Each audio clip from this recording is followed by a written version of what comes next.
multimodal planning. This is our second work group on this. I appreciate everyone coming and joining us again. My name is Bill Holmstrom. I'm the Land Use and Transportation Planning Coordinator at Department of Land Conservation and Development. And happy to have all of you here again today. Along with Kevin Young here, one of the co-project managers of the Climate Friendly and Equitable Communities Rulemaking. We'll just go ahead real quick and introduce staff real quick, and then we'll go around and do introductions of other folks, other participants on the call. Go ahead, and Kevin. Oh, good morning, everyone. Kevin Young.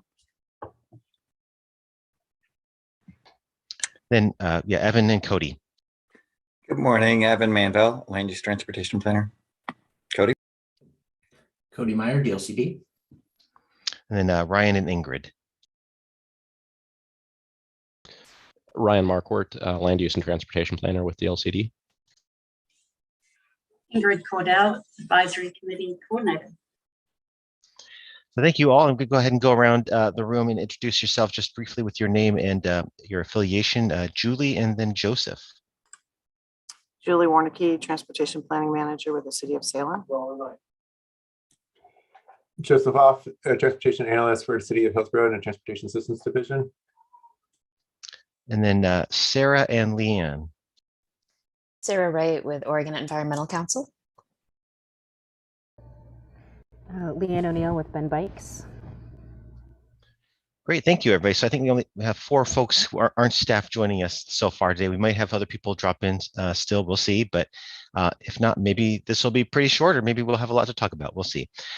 So I have just a very brief slideshow. I like to be prepared. Talking about just a few things that we're going to be covering here.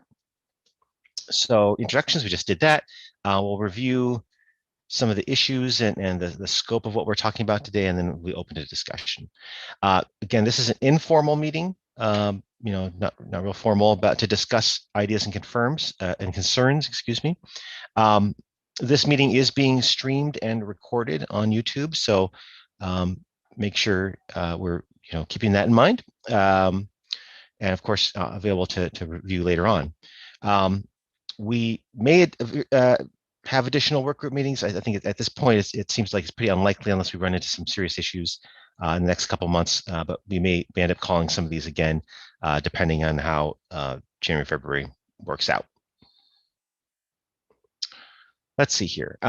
So the rules that we're talking about in this work group are rules 500 through 830, and the 500 series of rules has to do with the pedestrian system and how we plan for the pedestrian system, and that includes planning for people that use mobility devices, as well as people who walk. The 600 series of rules, which has to do with the bicycle system. When I talk about bicycles, I also talk about electric bicycles, scooters, other kinds of vehicles and devices that people use at that kind of speed and scale. So we're not just talking about bikes, we're talking about bicycles. In that rules series, there's a rule 630, which has to do with bicycle parking, just so folks are aware. In the 700 series, which has to do with transit planning or public transportation system planning. And again, in that series of rules, we have a rule 750, which I think it's likely we're going to move out of the transit series because it's kind of a little bit funky fit for it right there. It has to do with transportation demand management. If folks want to talk about that today, we can. We talked about it a little bit yesterday, but we'll probably put that in with our kind of TSP series of rules in the next version here, I think. And then our 800 series rules, which we call streets and highways now, and we've heard some, I'd say, some comments from folks that say maybe we need to find a different name for those rules, and I'm open to discussing that today. One of the rules in there that I expect we'll talk about a little bit today is Rule 830, which is a rule that guides local governments in how they authorize projects that increase capacity of the motor vehicle system, and making sure that we're looking at alternatives before we make those decisions. Click on my screen here. Overall, our objectives of the rulemaking is to make sure that we have updated transportation system plans that meet our climate and equity objectives. And that includes that we're centering the voices of underserved populations in decision making, and hopefully, the decisions we make result in equitable outcomes, that we're meeting targets for climate pollution and VMT reduction. And a big chunk of that is making sure that we are shifting the focus of our planning and our investment to other modes of travel other than just driving. So these rules in particular, I think, are pretty important to kind of set a baseline for where we expect to go. We want to make sure the rules are clear, that they're coordinated with other plans, and that we are avoiding unnecessary work, or that we're duplicating work, or spending money on things that we've already done. We want to avoid that. So after our first meeting, we did hear, I think, a number of things, and we had the opportunity to follow up with some of the ODOT bike ped staff. I'll just be real clear with folks. In the development of all of our rules, we've had to make sure that we're coordinating very closely with the Department of Transportation, and in particular around these rules. I think they have some interests and concerns, and so we're making sure that we're aligned with what ODOT's looking at as well. And so we've discussed some approaches with them, and what I think some of the decisions that we came to, and some of the discussions we had at this work group meeting last time kind of lined up, and resulted in some of these first bullets here, which have to do with both in the pedestrian and bicycle rules. We heard a lot about, geez, we're tying things a lot to the functional classification of the street, arterial, collector, local street, and those come in different flavors, in different situations, different contexts. Really what we're trying to get at is less about the specific functional classification and more about the volume and speed of those facilities. I want to make sure that if they're fast, high volume facilities, that we're providing more protection and separation for those pedestrian and bicycles, make sure it's comfortable for the people, and they're able to walk and ride bikes or use mobility devices on those facilities safely and comfortably, regardless of their ability, their age, and it's just to make it a nice place to be as a person. So I think we're trying to shift the focus from saying arterials are like this to say, well, there's some arterials that might be slow and not very high volume. You don't necessarily need to go full bore. There might be some big collectors that you need to do more. So it kind of goes back and forth, and we want to make sure that we're focusing on the context of those facilities. And I think part of that was, providing a little bit more flexibility for those local conditions, but we want to make sure that we're maintaining strong connectivity requirements. We heard a little bit about, crossings being required in certain places, or certain places where we require sidewalks, or say you can't have sidewalks. And I think we've tried to provide a little bit more flexibility there, while still saying, yes, you still need to have a connected network. You still need to make sure that there are enough pedestrian crossings, things like that. I think we're trying to walk a balance there, where things need to be different than they are now. We need to do more than we're doing now. I think everyone agrees on that.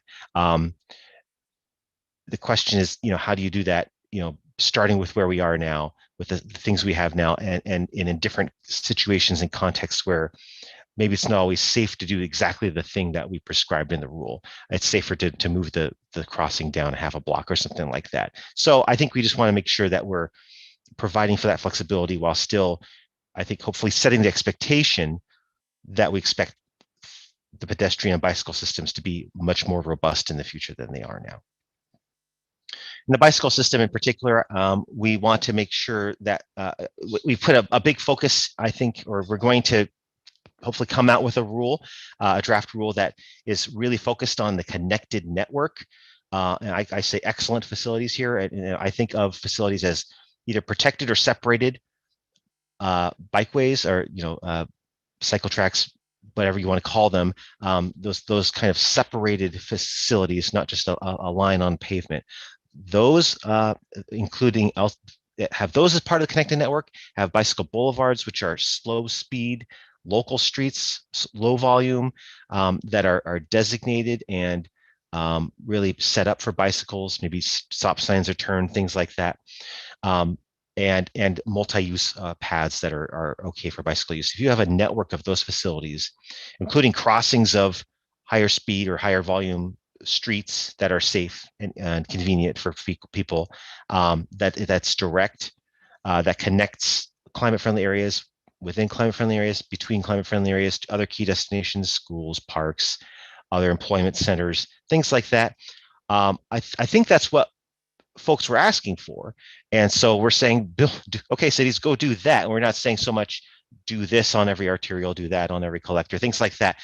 I think, you know, we're trying to hit that balance of making sure we're asking for the thing that we want, giving local governments the ability to go out there and get it. They don't necessarily have to put a protected bike lane on every arterial. It doesn't necessarily make sense on every arterial. That's not what our rule said before, but you know, we want to make sure that we're providing that flexibility, but still making sure that people are able to access those key destinations by bicycle.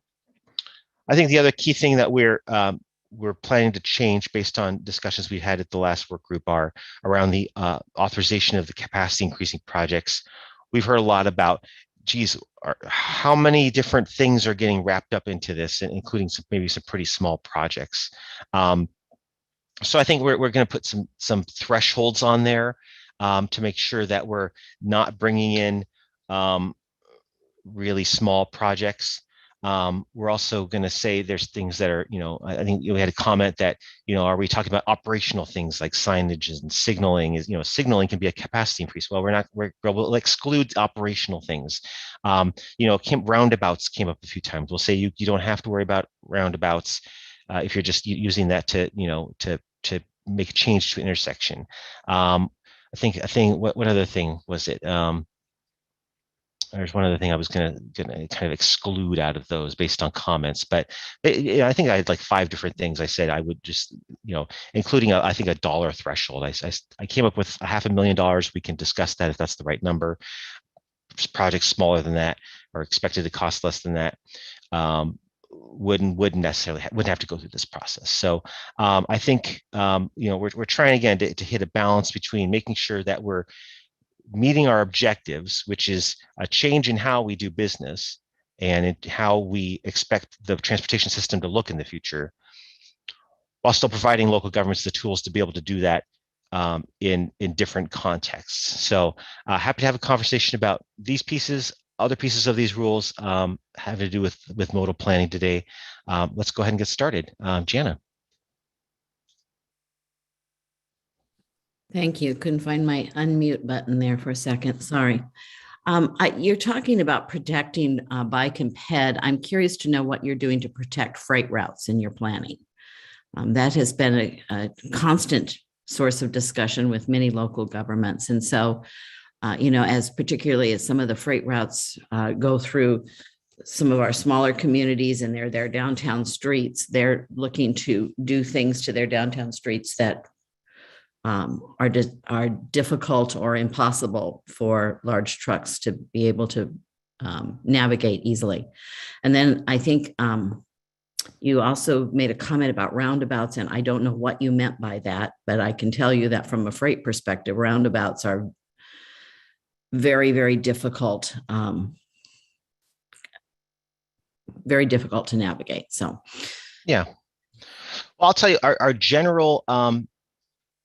I'm trying to open my thing here just in case I need to look at a rule specifically. But anyway, in general, our practice in the rules for freight has been to have local governments identify existing where freight terminals exist, to identify existing freight routes, and ensure that freight is going to be able to travel on both on freight routes that are designated, and frankly, you know, we tried to designate kind of a specific thing, and ODOT said, hold on, there's like 10 different freight designations. So it's a very general term, but that's how ODOT asked us to do it in our rules. And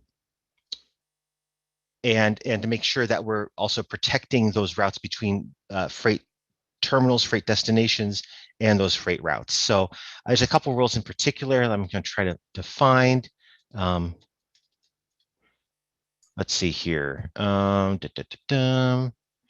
Well, I've got it We were- open, and 805, section 4 is the inventory of freight routes. we do require an inventory of freight routes in our general kind of inventory rule. We do require whether primary users of the facility are freight users. So, if there's facilities that are key for freight, that we're making sure that we're protecting those for freight. In 810, as kind of which is the rule that talks about how the street and highway system is planned. There's kind of an overall at the end, notwithstanding anything else in this rule, you really need to make sure that you are accommodating. You have to, cities and counties must plan and design streets and highways to accommodate freight travel on designated freight routes and key freight terminals inventory that's provided in the inventory rule. So I think that's the approach in general that we're trying to take. Comes to roundabouts, that was something we heard from local governments is, they were concerned that roundabouts weren't put into this this process where we're requiring specific investments in the street system to be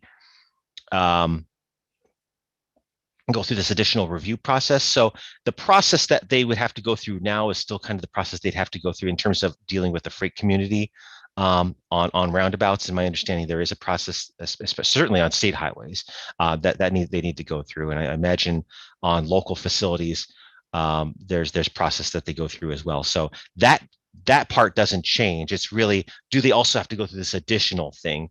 And we're saying at least single lane roundabouts would not. And I know double lane roundabouts have been an issue with freight because of cars getting on that inside lane while the trucks are on the outside and things like that. So we just said single lane for now. That's the way the draft rule is written. All right, thank you. I think Sarah was Can next. I- Oh, go ahead, Cody. Well, if I just jump in on one thing here on the rule 0180 transportation prioritization framework. This is kind of built around the ODOT's blueprint for urban design and looking at the classification of the facility, the land use context, and the primary users. And so for freight, if you are in an industrial area, this land use context is industrial lands. Primary users might be more freight oriented. Those are the kind of things that we're looking at, that different context matters and different users matter. We still want to protect vulnerable users of a facility, but I think specifically on freight, like near an intermodal transfer facility or industrial lands, that there's a flexible framework here for kind of how to allocate roadway space, whether that's for bicycles and pedestrians or for freight, just for different contexts there. And we built that specifically with ODOT using the blueprint for urban design concept there. Well, I would like for us to start moving away from the concept that every road has to serve every user, because there are getting to be more and more bicycle roads, for example, where there's no motorized vehicles allowed.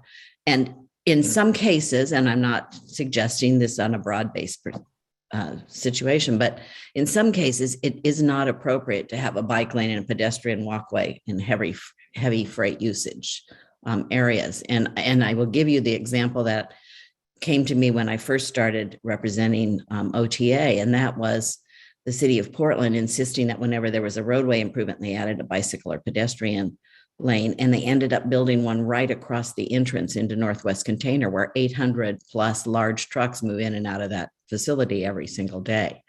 So to me, that was just an accident waiting to happen, a serious accident waiting to happen. So I think we need to kind of consider road usage and things like that, and not necessarily think that we have to put a bike lane in every road improvement going forward, because some of those are certainly significant safety hazards. So that's just a comment. Thank you. And I think that rule 180 really kind of gets to that point of looking at the land use context, the primary usage, and the users to kind of make determinations about what's an appropriate facility to put there. All right, thank you. Yeah, I think our rules are probably flexible enough to accommodate that. I think we want to make sure that there is a connected network of bicycle facilities. Does it have to be on that street? No, maybe not. Maybe that's not a really great place for that to be. It doesn't have to be on every single street, but maybe it's a block away. Maybe it's somewhere that's close by, so that maybe folks that want to get to work, to drive a truck, although they don't want to drive, they can do that. I don't know how many folks there are like that, but you never know. I think Sarah was next. Thanks. And just, I think my comments or questions are really about terminology, although I will note that I agree with Jana that not all public right-of-way should be accessible to all modes. And I would love to learn about the bicycle-only roads that were mentioned, because I have not seen any of those. So There's one in Portland my husband drove on inadvertently and got, so I don't know where he was, but he came home and told me about it. So there you go. Love to find out more about that. So I'll follow up.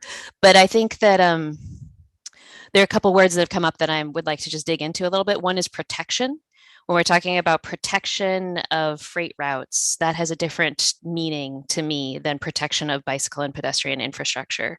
When we're talking about protection of freight routes, I think we're talking about preservation of existing sort of rules or allocation. When we're talking about protection of pedestrian and bicycle infrastructure, we're talking about protection of human lives.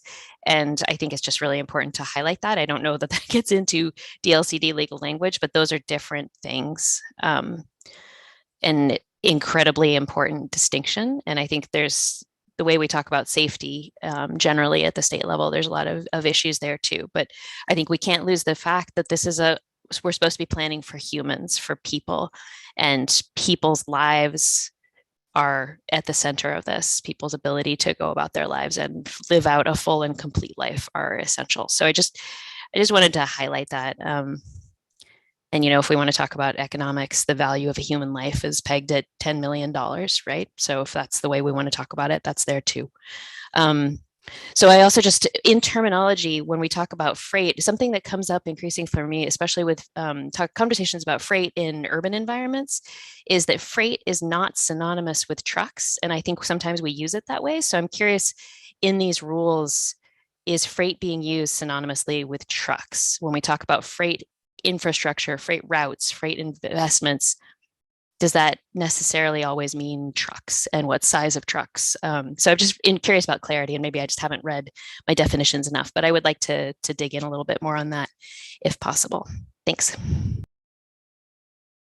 I would like to make a comment, Sarah, while you're still there. And I'm curious to know what you are referring to where freight doesn't relate to trucks. I know there are some experiments. There have been some attempts in very dense urban environments to deliver freight on motorized bicycle, et cetera. But that's package delivery more than it is freight. So I think there's a distinction there. Yeah, I think that is definitely clarity for me. If when we're talking about freight, we're not talking about sort of freight as it breaks down into its, so if we're not talking at all about kind of urban delivery, if we're only talking about large trucks, that feels to me really important to be distinguishing when we're talking about planning for that. So I guess I'm curious, when we're talking about freight routes, are we only talking about large trucks?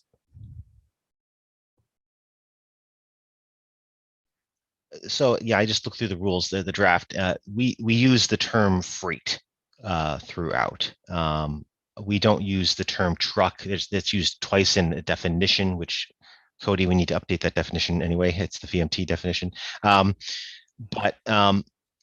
So it's agnostic in terms of the vehicles that you would use. I expect, at least in the the near term, much of that freight is still going to be on trucks. Now, I think trucks come in different sizes, right? You've got semis, and you've got little panel trucks, and you've got kind of all sorts of different sizes of vehicles. And I think absolutely there's a role for, and maybe freight is the wrong term, but for delivery of goods in urban areas on much smaller vehicles in the future. And we're seeing a lot of that with well, e-commerce is changing some of that. Yeah, I think that's what perhaps you're getting at, Sarah, is the growth of e-commerce has changed the nature of some of the delivery within residential neighborhood type applications, but in general. Certainly, but I'm also thinking about things just like there are a lot of new solutions for delivery to, say, retail stores and things like that, especially as we come to needed greater curb management.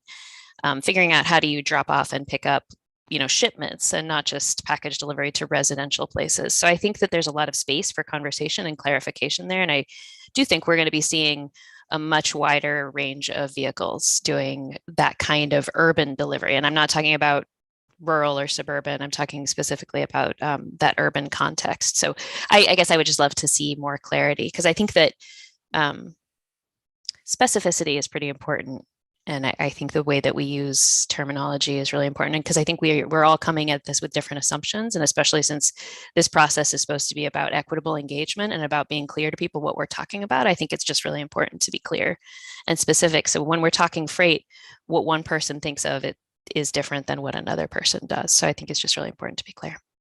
Thanks.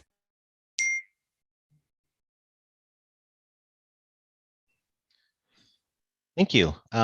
Julie, I think you were next. Thank you. So a couple of things on the freight topic quickly.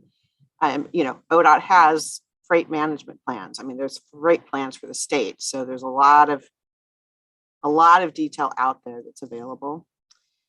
The other comment about, not every street needs to be for every mode. I appreciate that DLCD is looking to provide more flexibility. The way I read the current draft rules, I interpret it that every arterial has to be for every mode. And that's, one of my comments is I don't think that's necessarily correct. I would also point out that so section 610 sub 2 and 3 talks about arterials and collectors. But when you go to section 180 sub 3, it permits jurisdictions to have different classifications for different modes. So I guess I'm not quite sure how that works. I'm not sure if that means that there could be bicycle arterials that are different from highway arterials and how that plays into these requirements. I think that could be an opportunity to help plan for connected networks that serve all modes without mandating conflicts that would sometimes occur otherwise if you have to have everything on every street. That's sort of one comment. I had a question about how planning facilities for skateboards aligns with the Oregon Vehicle Code, because skateboards are not bicycles. I have not delved into this recently. I know that the city of Salem does have regulations regarding skateboards that we developed probably 9-10 years ago. And when I was doing my research on that 9-10 years ago, so I don't remember it all. I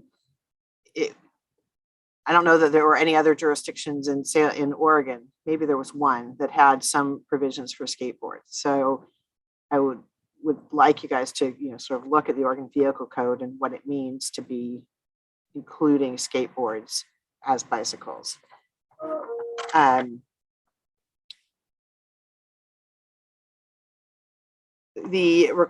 think I've mentioned this before, but the exemption for having sidewalks on both sides of the street should not be limited to just local streets. So this is section 510, 5 sub A. There are going to be situations I brought up where it's not appropriate to have sidewalks on both sides. I'll address that in the updated rules. Yeah. Okay, I thank took you. that comment. Yeah. And let's see. I had one more thing here. Well, actually, I have a few things. I might send in my comments. I went through and did, section by section comments in the ped and bike sections. I haven't made it through the rest just because my brain just gets too tired. But like 510 2C, which is the one that says cities must plan for enhanced tree canopy and other infrastructure that uses natural and living materials in pedestrian spaces and CFAs and in areas with concentrations of underserved populations. I don't know how that's going to be accomplished. I mean, how are our transportation system plans going to meet that requirement? I don't know what that means. You know what? We have heard a lot of focused comment on that particular topic from advocates who really want more from us on that. And so, yeah, it's tough. And I get it, but what Yeah. does it mean? Like, give me an example of how do you envision that, I mean, so we're talking about a transportation system plan, right? Right. So we're talking about within the public right of way, largely. Yep. And, so are we talking about street trees? Maybe you're looking at a street tree standard. Maybe you're looking at a tree canopy standard. Maybe you're looking at a, I think it says tree canopy and other infrastructure that uses natural and living materials. Maybe you're looking at, wastewater treatment standards that use natural materials, things like that. It's really about bringing those green kind of elements into those climate friendly areas within the public right of way. Then that's what that rule is about, is the part within the public right of way. It's not just about the parks and places. Right, so I think there's a lot of flexibility there for how local governments accomplish that. But also there's not a lot of direction. I just have a hard, and I'm thinking about downtown Salem, for example, right? Where I would assume that we're going to, propose a good portion of downtown Salem as a climate friendly area. We have very wide pedestrian spaces. We have some green canopy, but we also have really wide sidewalks that are not green. And we have buildings set up right to the curb. And, so how does that look there? Yeah, I mean, I think there's a lot of different ways it could look, but I think about the right of way all across, and we don't need to talk about downtown Salem the whole meeting, but it's a 99-foot right of way. You've got a lot of space there. You've got a lot of places where you probably have too many travel lanes, and you probably could use more pedestrian space instead, and maybe you use some of that for a row of trees, or there's a lot of different ways I think of reimagining that in the future, that's different from what we have now, and I think that's kind of the thrust of the rules, particularly in climate friendly areas, is to look at that allocation of right of way differently, and maybe some of that is having to do with green spaces.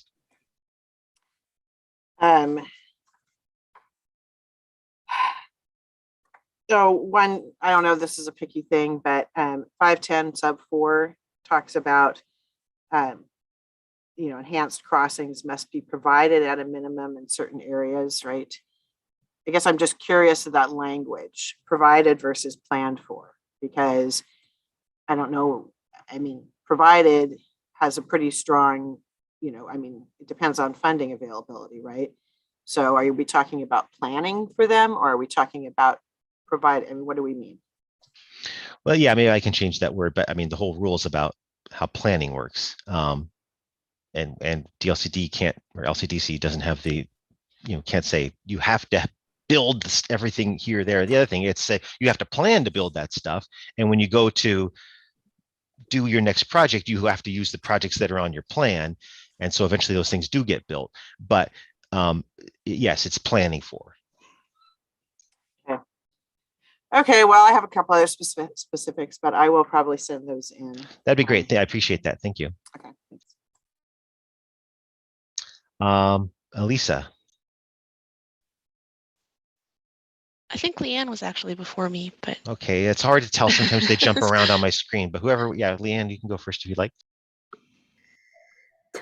Well, I'm just laughing because Elise is probably going to say something very similar. So it's kind of interesting. I was thinking about that framing, like every road does not need to be designed for every user.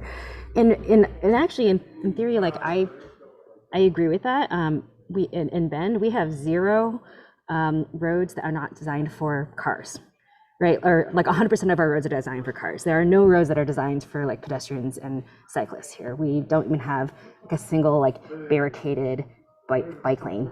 We're going to get our first one maybe constructed in a year or two.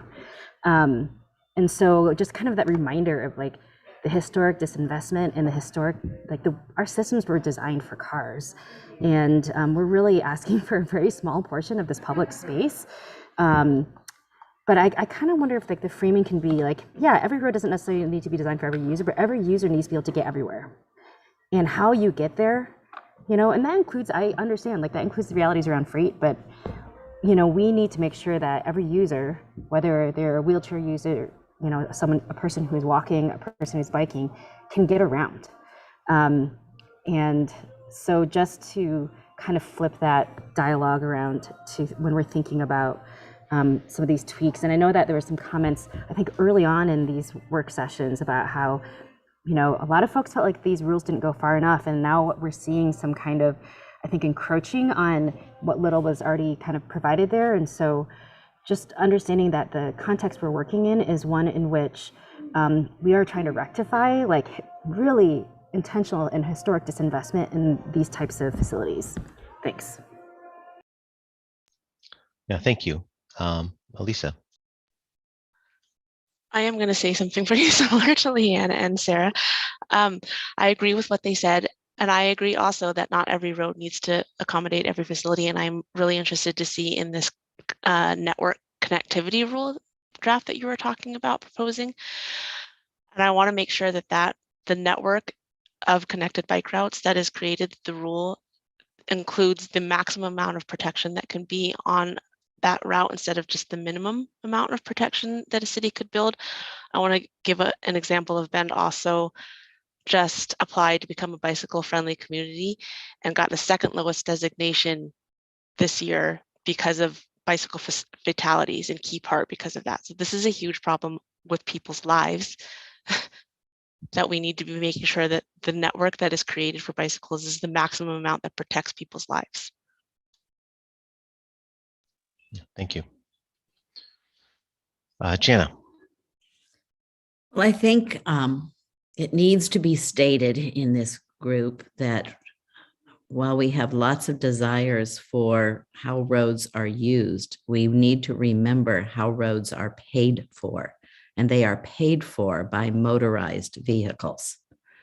And so there seems to be a lack of understanding of how these roads are going to be used in the future and how we're going to pay for them in the future if we are going to if we are going to not encourage motorized vehicles. We have to think about that. I don't actually think it's true that all roads are paid for by motor vehicles. I, for instance, own a car and a bike, and I am a user that pays for roads in general through taxes. On your fuel, that's how roads are paid for. Yes, I'm very familiar with it, unfortunately. And when you use your bike, you're not paying for that road. My recollection is still that gas taxes only cover maybe half of No, the road that isn't. costs. Well, there's probably somebody here who knows that figure better than me. Yeah, local roads may have additional sources of funding. That is true, but I'm telling you that in general, roads are paid for by motorized vehicles. But as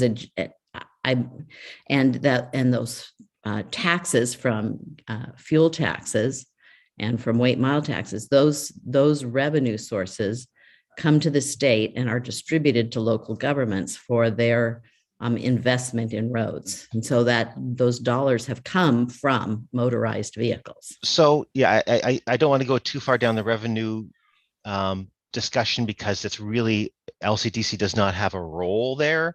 That's true. And I want to say that we are working very closely with ODOT on all the pieces that we're doing. And we're making sure that we're consistent with the state constitution and everything, and all that we're making sure that we're in line.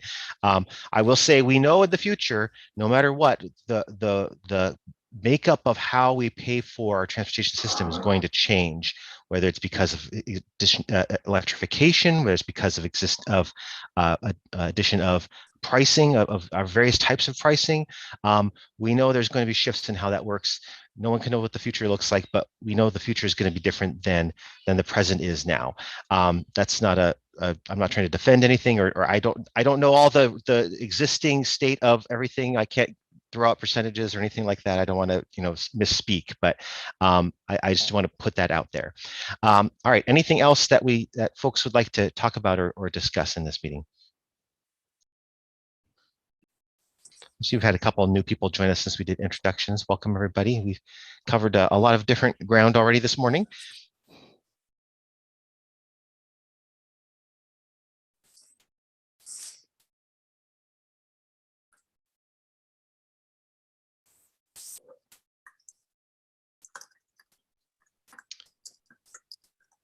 Anybody else have anything like to add? We've about 45 minutes into the meeting now. We've got 2 hours scheduled, but we don't have to use all of it if we don't need to.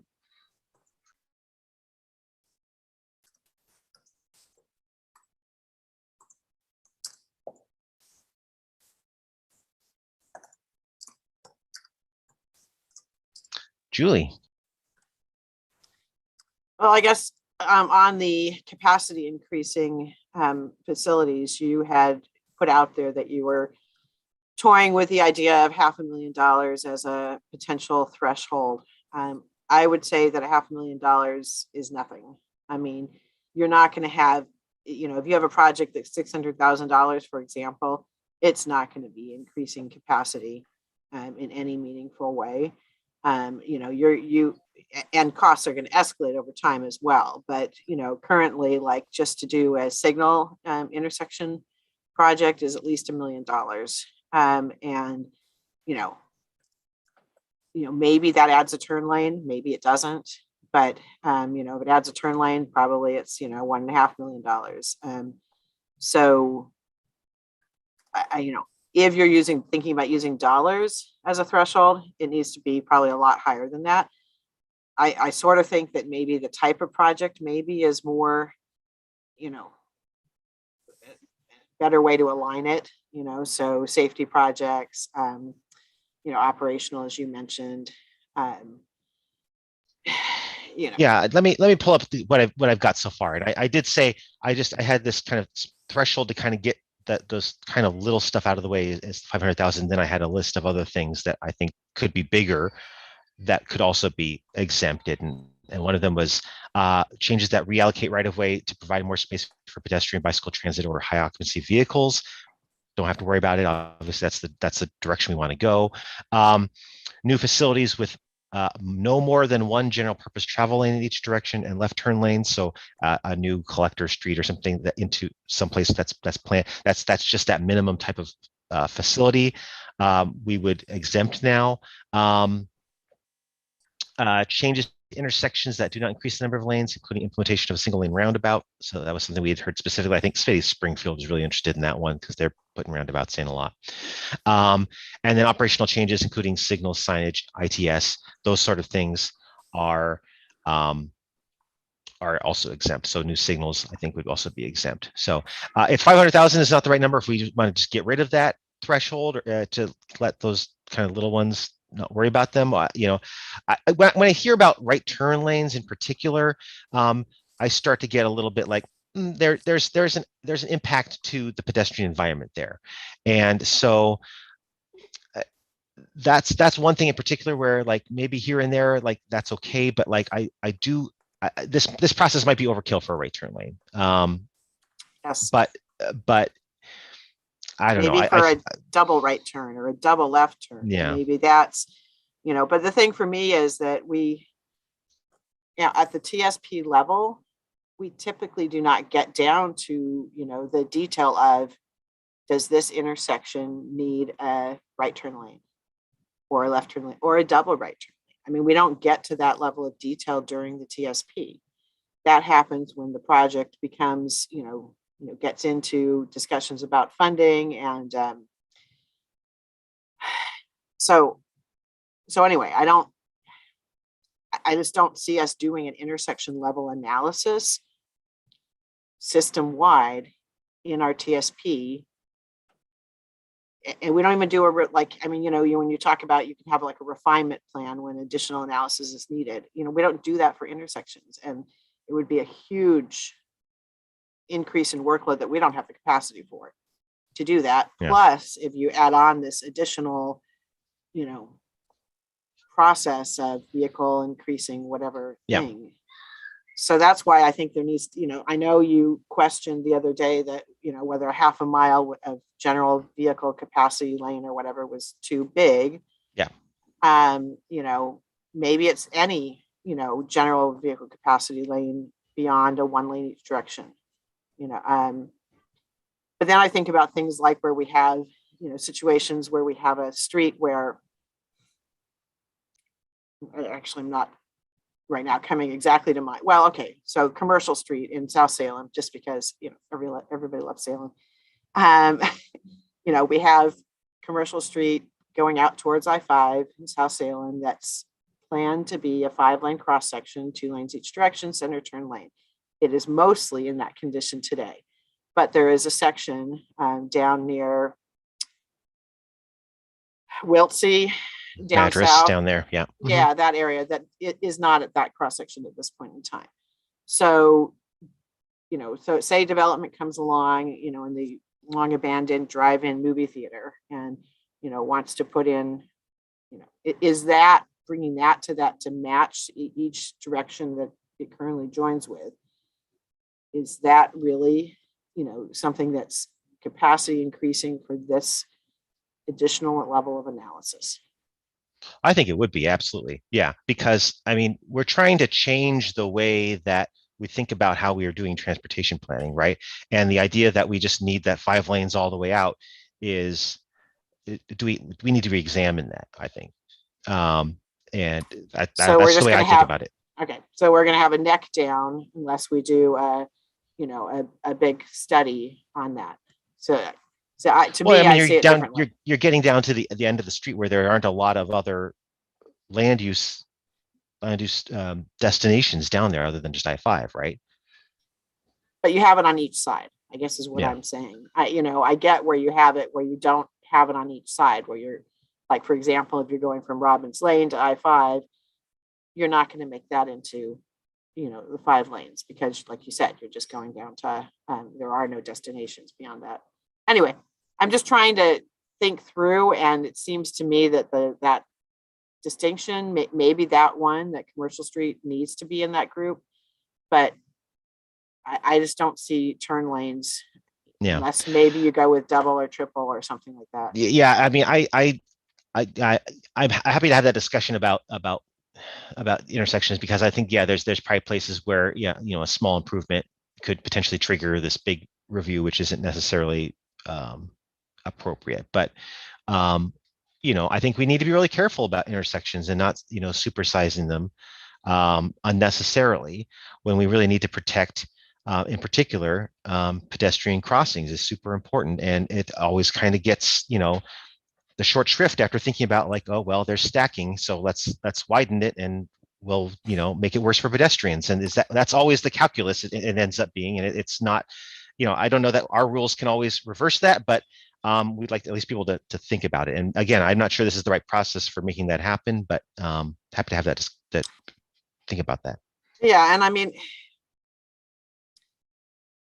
I think sometimes the thinking gets to be like, oh, we're just making it worse for pedestrians because we're making the crossing, 11 feet wider. And just because we're going to have stacking, well, maybe you don't agree with this, but what happens sometimes with stacking, I, as a driver, if I'm frustrated and I know that there's a parallel street, local street, I might just, turn off, 5 blocks early and zoom up that local street, which is not making it safer for pedestrians. And so there's many trade-offs. There's trade-offs. Yeah. Sarah. I just want to say I appreciate, Bill, that DLCD is considering that would be adding capacity. And I think it's really important to hold the line on this. And I certainly appreciate that there are all kinds of consequences and things like that, and that there needs to be flexibility. But I think it's just really important to shift from a system in which we constantly prioritize, speeding up and easing the movement of particularly private vehicles as the top priority. And I appreciate that DLCD, I would like to see us hold the line on this. I think it's just really important. Thank you.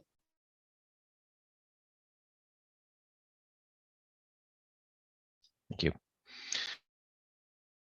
All right, any other comments or questions or discussion that we'd like to have? Well, seeing none, I see lots of different things happening in chat. Hopefully my staff will catch me up on what that's saying. I think it's all about revenue stuff. I'd like to thank everybody for joining us today. I appreciate the time and the conversation. Like I said, we'll have revised rules out early next month in advance of the advisory committee meeting on January 20th. And hope to see all you there. And Yeah, thank you. I appreciate the conversation.